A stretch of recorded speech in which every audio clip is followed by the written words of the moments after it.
देखिए बीएसटी का एक दूसरा प्रश्न मैं लेकर आया हूँ।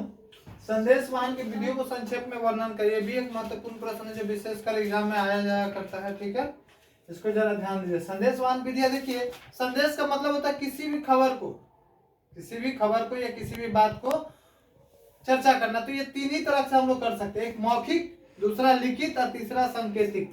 ठीक है, मैं तीनों स्टार लिखता हूं।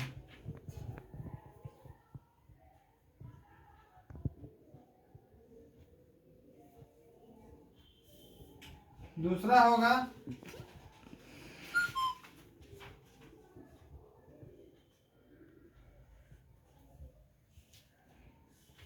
और तीसरा होगा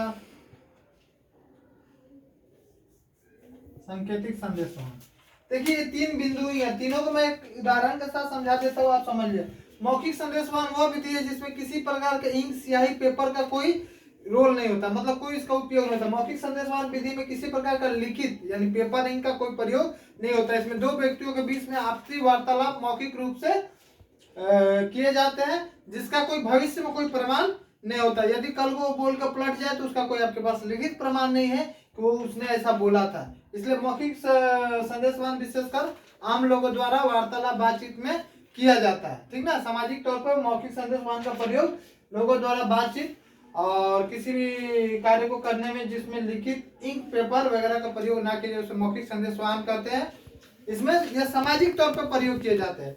अब देखिए दूसरा पॉइंट है लिखित संदेशवाहन। लिखित संदेशवाहन वह विधि है जो विशेषकर सरकारी कार्यों में प्रयोग किए जाते हैं, क्योंकि सरकार द्वारा किसी भी प्रक्रियाओं में सारे चीज लिखित रूप में पाए जाते हैं, उसमें किसी भी प्रकार का मौखिक का कोई महत्व नहीं होता। तो इसमें लिख सकते हैं लिखित संदेशवाहन वह संदेशवाहन है जिसमें इंक, पेपर इत्यादि का प्रयोग करके सभी बातों, सभी कार्यों को लिखित रूप में प्रमाण दिया जाता है, जिसे हम लिखित संदेशवाहन कहते हैं। ठीक है, और तीसरा जो हम लोग अक्सर यूज करते हैं सांकेतिक संदेशवाहन। ना इसमें बोला जाता है ना इसमें लिखा जाता है, इसमें विद्यार्थियों इशारा और संकेत के द्वारा हम लोग प्रयोग करते हैं और इसका बात करते हैं। जैसे एग्जाम में कुछ विद्यार्थी बैठे होते हैं, एक दूसरे से संकेत, किसी इशारा से कोई चीज का बात कर लेते हैं, या हम एक दूसरे को किसी सिग्नल से हाथ दिए, चाहे बोला है, चाहे कुछ कमेंट किए, जो इशारा से ना हम बोले ना ही लिखे लेकिन वो अगला समझ जाए, उसी को हम लोग सांकेतिक संदेशवाहन कहते हैं। सांकेतिक संदेशवाहन विशेषकर ऐसे क्षेत्रों में प्रयोग किया जाता है, चाहे ऐसे जगहों पर प्रयोग किया जाता है जहां पर एक व्यक्ति और दूसरे व्यक्ति, सिर्फ दो ही व्यक्ति जान सके, तीसरा उस बात को ना समझ सके,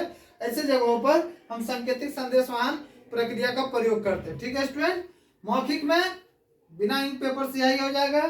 लिखित में इंक, पेपर, स्याही जो सरकारी और कानूनी व्यवस्था में प्रयोग किए जाते हैं। सांकेतिक ऐसे क्षेत्र जहाँ पर दो या कुछ लोग ही इस बात को समझ सके, अन्य लोग ना समझ पाए, वैसे क्षेत्रों में हम क्या कौन सा भाषा का प्रयोग करते हैं? सांकेतिक संदेशवाहन। बस यही तीन विधि आती है। आपको मौखिक पूछे, लिखित पूछे या सांकेतिक पूछे, आप लिख सकते हैं, नहीं तो जब पूछे संदेशवाहन की विधियों को संक्षेप में बताएं तो ये तीनों विधि आप बता दीजिए। बस यही तीन विधि से किसी भी खबर को एक स्थान से दूसरे स्थान पहुंचाया जाता है। ठीक है।